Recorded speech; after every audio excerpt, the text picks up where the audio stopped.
मैं लव शुक्ला स्वागत करता हूँ आपके अपने यूट्यूब चैनल कॉम्पिटिटिव अड्डा पर। आज के इस वीडियो में हम कुछ ऐसे प्रश्नों पर चर्चा करेंगे जो कि यूपी पुलिस, आरआरबी, एनटीपीसी और ग्रुप डी के लिए मोस्ट इम्पॉर्टेंट प्रश्न होने वाले हैं।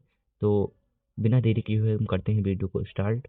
और आपका पहला प्रश्न है कि मानव जीवन में कितने दांत जो होते हैं वो 2 बार निकलते हैं। मानव जीवन में कितने दांत 2 बार निकलते हैं? तो 20 दांत ऐसे होते हैं लाइफ में 2 बार निकलते हैं, 20 दांत होते हैं। फिर आपका अगला प्रश्न, मानव शरीर में अधिकांश पाचन कहाँ होता है? तो मानव शरीर में अधिकांश पाचन जो होता है वो छोटी आंत में होता है। फिर आपका अगला प्रश्न है, पाचन क्रिया कहाँ से शुरू होती है? तो पाचन क्रिया मुख से शुरू होती है। फिर आपका अगला प्रश्न है, रक्त परिसंचरण का अध्ययन सबसे पहले किसने किया था? तो रक्त परिसंचरण का अध्ययन सबसे पहले विलियम हार्वे ने किया था। चलते हैं अगले प्रश्न की ओर।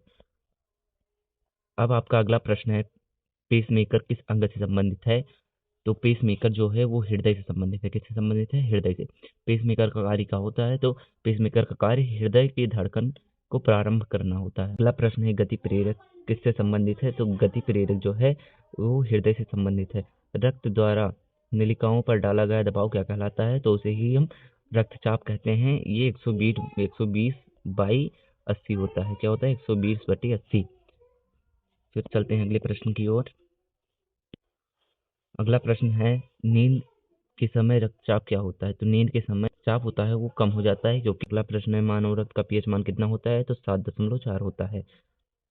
तो अगला प्रश्न है, रक्त प्लाज्मा में जल कितने प्रतिशत होता है? जो रक्त प्लाज्मा होता है उसमें जल कितना परसेंट होता है? तो 80 से 85% होता है। फिर अगला प्रश्न है, रक्त में कौन सी धातु पाई जाती है? तो लौह धातु पाई जाती है। कौन सी धातु? लौह धातु, यानी आयरन मेटल।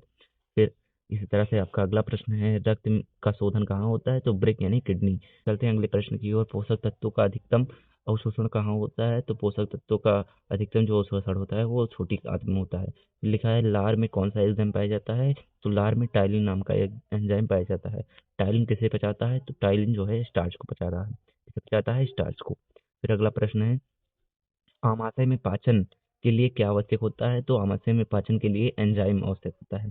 फिर आपका अगला प्रश्न है, आमाशय में कौन सा अम्ल बनता है? तो हाइड्रोक्लोरिक अम्ल बनता है। कौन सा अम्ल बनता है? हाइड्रोक्लोरिक। केफ चक्र में क्या बनता है? तो केफ चक्र में पायरुविक अम्ल बनता है। फिर आपका अगला प्रश्न है, रक्त शोधन की प्रक्रिया क्या कहलाती है? तो रक्त शोधन की प्रक्रिया जो है वो डायलिसिस कहलाती है। क्या कहलाती है?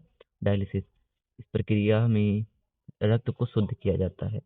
फिर अगला प्रश्न है, पेप्सिन क्या परिवर्तित करता है? तो पेप्सिन जो है प्रोटीन को पॉलीपेप्टाइड में परिवर्तित कर देता है। फिर आपका अगला प्रश्न है, प्रोटीन अंततः किसमें बदल जाता है? तो अमीनो अम्ल में बदल जाता है। ग्लाइकोजन के रूप में कार्बोनेट हाइड्रेट कहाँ संचित हो रहा है? तो यकृत में संचित होता है। पित्त का निर्माण कौन करता है? तो पित्त का निर्माण यकृत करता है।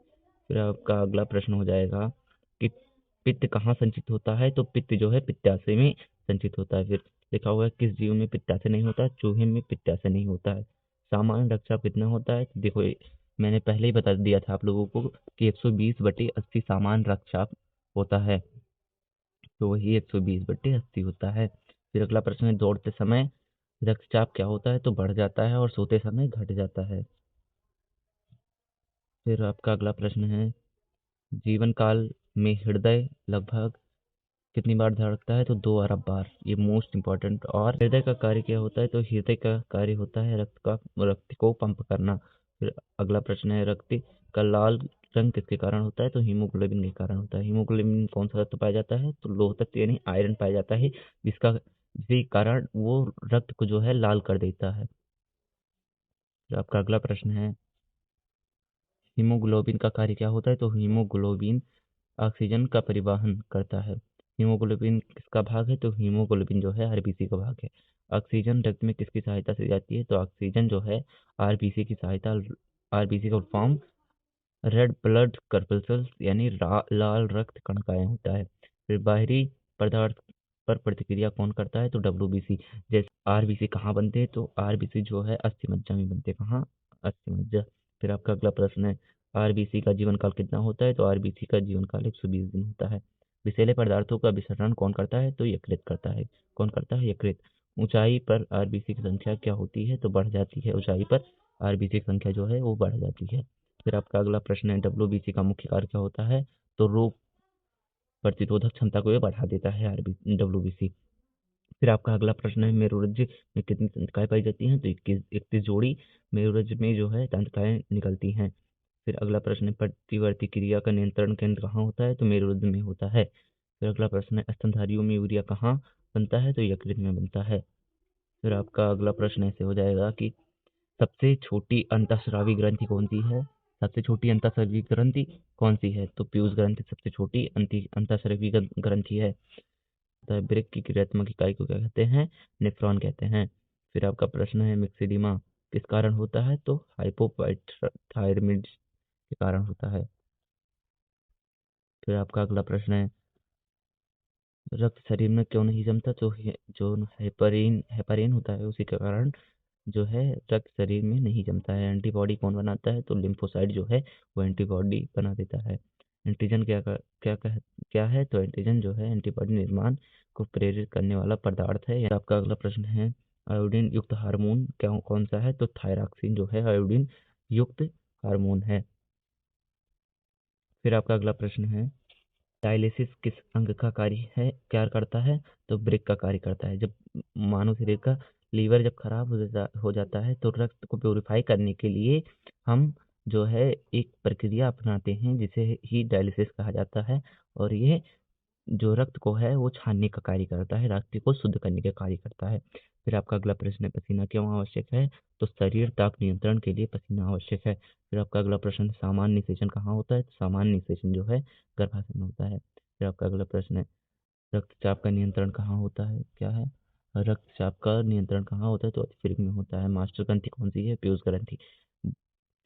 भ्रूण को पोषण कौन देता है? तो प्लेसेंटा देता है। त्वचा सबसे मोटी कहाँ होती है? तलवे में होती है। फिर आपका अगला प्रश्न है, सबसे बड़ी हड्डी कौन सी है? तो फीमर। रेटिना की तुलना में कैमरे के किस भाग में होती है? रेटिना की जो तुलना होती है वो कैमरे के किस भाग से होती है? तो फिल्म। फिर आपका अगला प्रश्न है, मानव शरीर में कुल कितनी हड्डियां होती हैं? तो 206 हड्डियां होती हैं। नवजात शिशु में कितनी हड्डियां होती हैं? 300। अगला प्रश्न है, मानव खोपड़ी में कुल कितनी हड्डियां? तो कुल मिलाकर 29 हड्डियां होती हैं। मानव शरीर की सबसे लंबी हड्डी कौन सी है? तो फीमर है।